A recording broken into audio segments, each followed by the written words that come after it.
வணக்கம். செல்வகுமாரின் மாலை வானிலை ஆய்வறிக்கை. அதிகாரப்பூர்வ வானிலை அறிக்கைக்கு இந்திய வானிலை ஆராய்ச்சித்துறை அறிக்கையை பார்க்கவும். 2025 டிசம்பர் 1 திங்கட்கிழமை மாலை ஆய்வறிக்கை. வங்கக்கடலில் நிலை கொண்டிருக்கக்கூடிய ஆழ்ந்த காற்றழுத்த தாழ்வு மண்டலம் தற்பொழுது சென்னைக்கு கிழக்கே 100 கிலோமீட்டர் தொலைவில் நீடித்துக் கொண்டிருக்கிறது.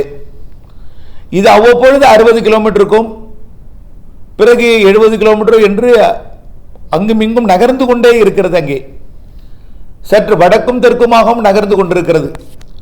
திருவள்ளூர் மாவட்டத்திற்கு கிழக்கையும் சென்னைக்கு கிழக்கையும் செங்கல்பட்டுக்கு கிழக்கையும் என்று வட்டமடித்துக் கொண்டே நிற்கிறது. அங்கே இது தொடர்ந்து இப்படி கரை கடப்பதற்கு போராடி கொண்டிருக்கிறது எனலாம்.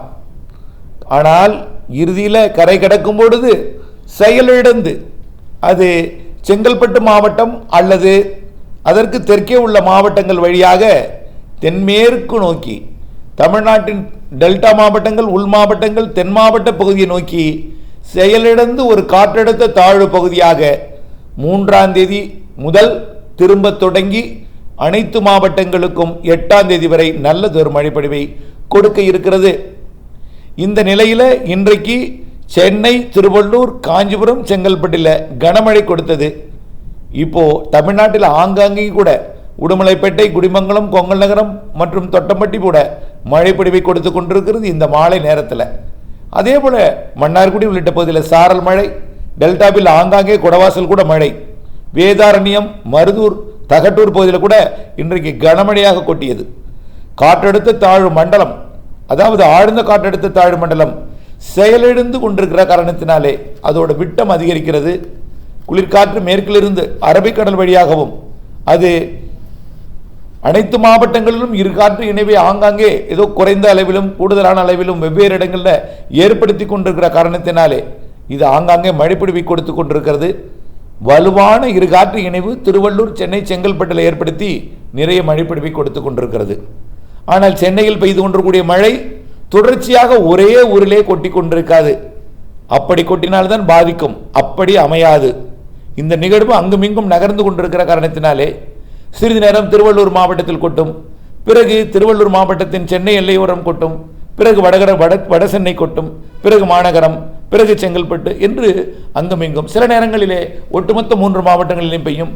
இப்படி 1 மணி நேரத்திற்கு 1 சென்டிமீட்டர் வீதம் ஒரு 5 மணி நேரத்துக்கு 5ஓ 10ஓ பெய்தாலும் வடிந்த பிறகுதான் அடுத்த மழை மீண்டும் அந்த இடத்திற்கு வரும். இப்படி ஒரு இடத்துல நிலை பெறாமல் நகர்வது ஒரு வரப்பிரசாதம் எனலாம். பாதிப்பில்லாத மழைப்பொழிவை சென்னைக்கு கொடுக்கிறது என்று நாம் புரிந்து கொள்ள வேண்டும். இப்படித்தான் நாளைக்கும் கொடுக்க போகிறது.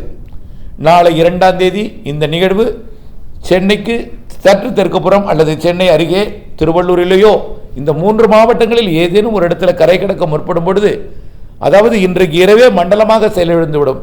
நாளை வெல் மார்க்டு லோ பிரஷர், அதாவது தீவிர தாழ்வு பகுதியாக செயலிழந்துவிடும். அப்பொழுது அது திருவள்ளூர், சென்னை, செங்கல்பட்டு ஏதேனும் ஒரு மாவட்டங்கள் வழியாக அது கரையோரமாக உள்ளே நுழைந்தாலும் நேரடியாக மேற்கு நோக்கி ஊடுருவி விடாது. காரணம், அடர்மிகு ஊடகம், குளிரலை அதிகமாக இருக்கிறது மேற்கு மாவட்டங்கள், அதாவது கர்நாடகா, ஆந்திர எல்லையோர மாவட்டங்களிலே.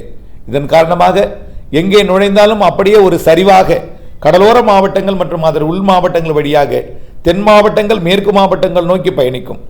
ஒரு காற்றழுத்த தாழ்வு பகுதியாக செயலிழந்து தமிழ்நாட்டின் அனைத்து மாவட்டங்களையும் அடைத்து கொண்டு தெற்கு நோக்கி பயணிக்கும் பொழுது, தென்மேற்கு நோக்கி பயணிக்கும் பொழுது மேற்கு நோக்கியும் அனைத்து மாவட்டங்களுக்கும் கிழக்கு காற்று வர குளிர்விக்க நல்ல மழைப்பொழிவை கொடுக்க போகிறது வரக்கூடிய 3ஆம் தேதி முதல்.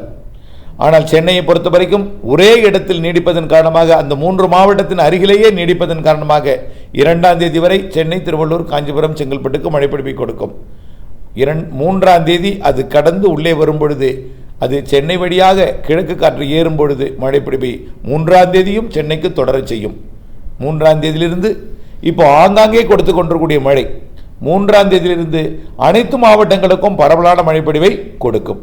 ஆங்காங்கே சற்று கனமழையும் குறைந்தபட்சம் மிதமான மழைப்பொழிவும் அனைத்து மாவட்டங்களுக்கும் கொடுக்கும்.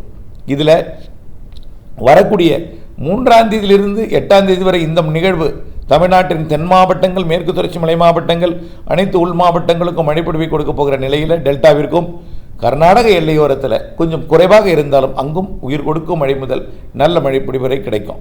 அதே போல தான் ஆந்திர எல்லையோரத்திற்கும். இந்த நிகழ்வு தமிழ்நாட்டில் மழைப்பொழிவை கொடுக்க போகிற அதே நேரத்தில் புதிதாக ஒரு வளிமண்டல சுழற்சி ஒன்று கீழடுக்கு சுழற்சியாக தற்பொழுது தென்சீனக்கடலில் இருந்து தாய்லாந்து வளைகுடா நோக்கி நகர்ந்து வந்து கொண்டிருக்கிறது. இந்த காற்று சுழற்சி அந்தமான் கடற்பகுதிக்குள் வந்து வரக்கூடிய 6ஆம் தேதி 7ஆம் தேதி வாக்கில் வட இலங்கை மற்றும் அதனை ஒட்டியுள்ள மாவட்டங்கள் வழியாக தமிழ்நாட்டின் மாவட்டங்கள் வழியாக மேற்கு நோக்கி நகரும். இதன் காரணமாக மழைப்பொழிவு இலங்கைக்கும் இருக்கிறது. தயவுசெய்து இலங்கை தமிழ் மக்களோ அல்லது இலங்கை மக்களோ கவலைப்படக்கூடாது. இனிமேல் உங்களுக்கு மழையை கண்டால் கொஞ்சம் அச்ச உணர்வு ஏற்படும். நிகழ்வை கண்டால் மழை பொழிந்து விடுமோ என்கின்ற அச்ச உணர்வு உங்களுக்கு இருக்கத்தான் செய்யும். ஆனால் வரக்கூடிய நிகழ்வு ஒரு பெரிய அளவிலே பாதிப்பை கொடுக்காது. சற்று கனமழையாக இருக்கும். ஆனால் இது 6ஆம் தேதி 7, 8 தேதிகளில் வரக்கூடிய அந்த மழை உங்களுடைய மறுசீரமைப்பிற்கும் மீண்டும் குடியமர்வு போன்ற பல்வேறு முன்னெடுப்பு பணிகளுக்கும் இது இடையூறை கொடுக்குமே தவிர பாதிக்காது என்பதை நீங்கள் புரிந்து கொள்ள வேண்டும். அதேபோல மீண்டும் மழைப்பொழிவு 3ஆம் தேதியிலிருந்து வரக்கூடிய 8ஆம் தேதி வரை தமிழ்நாட்டின் அனைத்து மாவட்டங்களுக்கும் ஆங்காங்கே கொடுக்கும்போது உள் மாவட்டங்கள் திண்டுக்கல், திருப்பூர், கோயம்புத்தூர், கரூர் மற்றும் திருச்சி மாவட்டத்திற்கும் அதேபோல எடப்பாடி உள்ளிட்ட சேலம் மாவட்டத்திற்கும் நாமக்கல் மாவட்டத்திற்கும் இன்னும் மழை பெய்யாத குறைவான மழை பொழிந்திருக்கக்கூடிய மாவட்டங்களுக்கும் நல்ல மழை கொடுக்க போகிறது.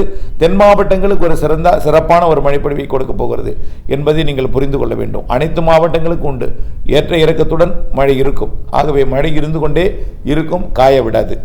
இந்த நிலையில் இந்த நிகழ்வு உடன் அடுத்த நிகழ்வும் இணையும் பொழுது தென் மாவட்டங்களுக்கு நிறைய மழைப்பொழிவு தெரிகிறது.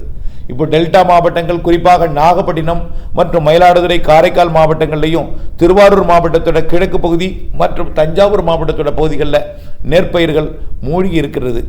ஆக இந்த நெற்பயிர்கள் இளம்பயிர்கள் சற்று பாதிப்படைந்திருந்தாலும் கொஞ்சம் வயதான பயிர்களுக்கு கொஞ்சம் தண்ணீர் வடிய விட்டால் தப்பிவிடும் என்கின்ற நிலையில் வடிய விட்டு கொண்டிருக்கிறீர்கள். இந்த நிலையில் வரக்கூடிய நிகழ்வு வரக்கூடிய 3ஆம் தேதியிலிருந்து தொடங்கக்கூடிய மழை ஆங்காங்கே பெய்யக்கூடிய மழை வடிய விடாமல் மீண்டும் மூழ்கடித்து விடுமோ என்கின்ற அச்ச உணர்வு உங்களுக்கு இருக்கிறது. வரக்கூடிய மழை பாதிப்பில்லாமல் சற்று கனமழை முதல் கனமழையாக இருக்கும். அதாவது ஒரு 10 லிட்டர் தண்ணீர் வடிந்தால் 1 லிட்டர் மேலே மழையாக பொழியும். ஆக வேகமாக வடிவதற்கு ஒரு இடையூறை கொடுக்கும், அவ்வளவுதான். தண்ணீர் கொஞ்சம் சேரும், அதுவும் சேர்த்து வடிய விட வேண்டிய நிலை இருக்கும், அப்படித்தான். ஆகவே வரக்கூடிய 8ஆம் தேதி வரை இது நல்ல மழைப்பொழிவை கொடுக்கும் என்பதில் தமிழ்நாட்டின் அனைத்து மாவட்டங்களுக்கும் இருக்கும் என்பதில் எந்த மாற்றமும் இல்லை. இதனைத் தொடர்ந்து அடுத்த நிகழ்வும் அதாவது 11ஆம் தேதியிலிருந்து 14ஆம் தேதி வரை அடுத்த நிகழ்வும் நல்ல மழைப்பொழிவை தர இருக்கிறது என்பதை நீங்கள் புரிந்து கொள்ள வேண்டும்.